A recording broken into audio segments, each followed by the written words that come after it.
بسم اللہ الرحمن الرحیم۔ السلام علیکم ورحمۃ اللہ وبرکاتہ۔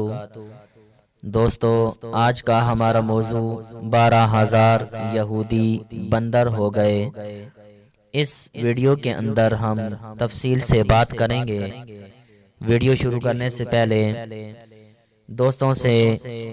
گزارش ہے کہ ہمارے اس چینل کو سبسکرائب بھی کریں اور بیل آئیکن کے بٹن کو دبائیں تاکہ ہماری نئی آنے والی ویڈیو آپ تک بآسانی پہنچ سکے۔ روایت ہے کہ حضرت داؤد علیہ السلام کی قوم کے 70,000 آدمی عقبہ کے پاس سمندر کے کنارے ایلا نامی گاؤں میں رہتے تھے، اور یہ لوگ بڑی فراخی اور خوشحالی کی زندگی بسر کر رہے تھے۔ اللہ تعالیٰ نے ان لوگوں کا اس طرح امتحان لیا کہ سنیچر کے دن مچھلی کا شکار ان لوگوں پر حرام فرما دیا، اور ہفتے کے باقی دنوں میں شکار حلال فرما دیا، مگر اس طرح ان لوگوں کو آزمائش میں مبتلا فرما دیا کہ سنیچر کے دن بے شمار مچھلیاں آتی تھیں اور دوسرے دنوں میں نہیں آتی تھیں۔ تو شیطان نے ان لوگوں کو یہ حیلہ بتا دیا کہ سمندر سے کچھ نالیاں نکال کر خشکی میں چند حوض بنا لو، اور جب سنیچر کے دن ان نالیوں کے ذریعے مچھلیاں حوض میں آ جائیں تو نالیوں کا منہ بند کر دو، اور اس دن شکار نہ کرو بلکہ دوسرے دن آسانی کے ساتھ ان مچھلیوں کو پکڑ لو۔ ان لوگوں کو یہ شیطانی حیلہ بازی پسند آ گئی، اور ان لوگوں نے یہ نہیں سوچا کہ جب مچھلیاں نالیوں اور حوضوں میں قید ہو گئیں تو یہی ان کا شکار ہو گیا، تو سنیچر ہی کے دن شکار کرنا پایا گیا جو ان کے لیے حرام تھا۔ اس موقع پر ان یہودیوں کے 3 گروہ ہو گئے۔ پہلا گروہ کچھ لوگ ایسے تھے جو شکار کے اس شیطانی حیلہ سے منع کرتے رہے اور ناراض اور بیزار ہو کر شکار سے باز رہے، اور کچھ لوگ اس کام کو دل سے برا جان کر خاموش رہے۔ دوسروں کو منع نہ کرتے تھے بلکہ منع کرنے والوں سے یہ کہتے تھے کہ تم ایسی قوم کو کیوں نصیحت کرتے ہو جنہیں اللہ تعالیٰ ہلاک کرنے والا یا سخت عذاب دینے والا ہے۔ اور کچھ وہ سرکش اور نافرمان ہو گئے تھے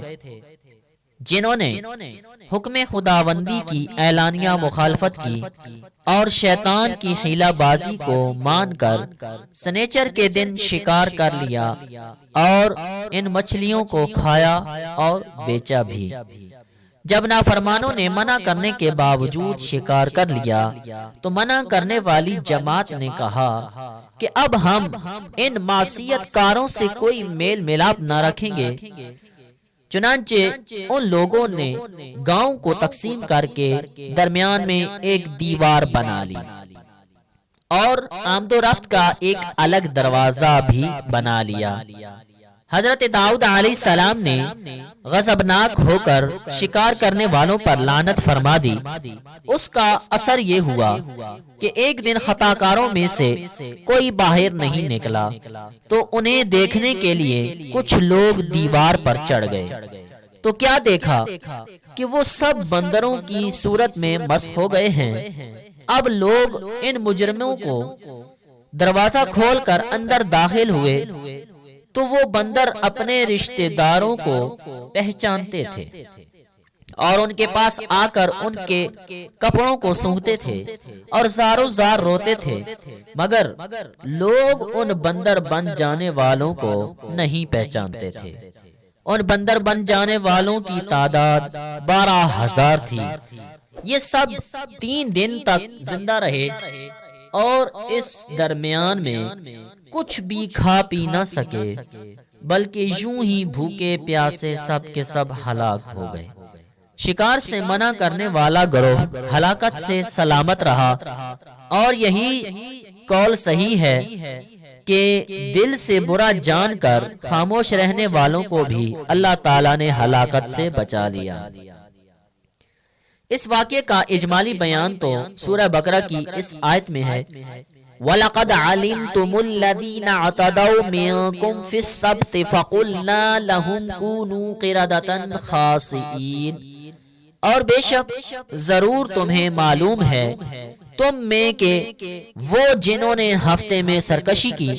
تو ہم نے ان سے فرمایا کہ ہو جاؤ بندر دھتکارے ہوئے۔ اس واقعے کا تفصیل جو ہے وہ سورہ اعراف میں بھی ہے، جس کا ترجمہ کچھ یوں ہے، اور ان سے حال پوچھو اس بستی کا کہ دریا کنارے تھی، جب وہ ہفتے کے بارے میں حد سے بڑھتے،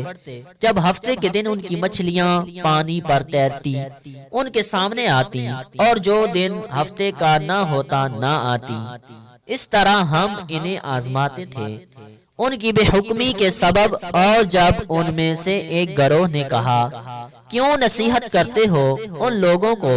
جنہیں اللہ ہلاک کرنے والا ہے یا انہیں سخت عذاب دینے والا،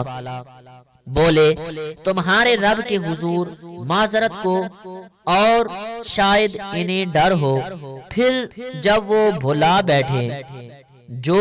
نصیحت انہیں ہوئی تھی، ہم نے بچا لیے وہ جو برائی سے منع کرتے تھے، اور ظالموں کو برے عذاب میں پکڑا بدلہ ان کی نافرمانی کا۔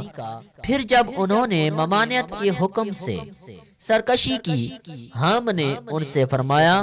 ہو جاؤ دھتکارے ہوئے بندر۔ معلوم ہوا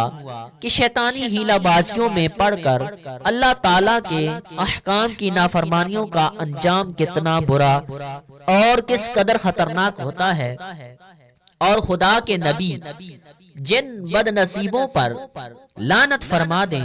وہ کیسے ہولناک عذاب الہی میں گرفتار ہو کر دنیا سے نیست و نابود ہو کر عذاب نار میں گرفتار ہو جاتے ہیں، اور دونوں جہاں میں ذلیل اور خوار ہو جاتے ہیں۔ اصحاب ایلہ کے اس دل ہلا دینے والے واقعہ میں ہر مسلمان کے لیے بہت بڑی عبرتوں اور نصیحتوں کا سامان ہے۔ کاش اس واقعہ سے مسلمانوں کے قلوب میں خوف خداوندی کی لہر پیدا ہو جائے، اور وہ اللہ اور اس کے رسول صلی اللہ تعالی علیہ وآلہ وسلم کی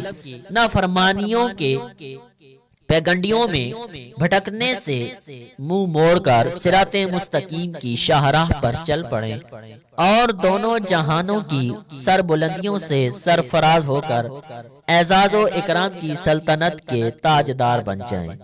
دوستو، آج کی ہماری ویڈیو جو ہے وہ اس کو لائک بھی کریں اور اس کو شیئر بھی کریں، ہمارے چینل کو بھی سبسکرائب کریں اور بیل آئیکن کے بٹن کو بھی دبائیں تاکہ ہماری ہر نئے آنے والی ویڈیو آپ تک بآسانی پہنچ سکے۔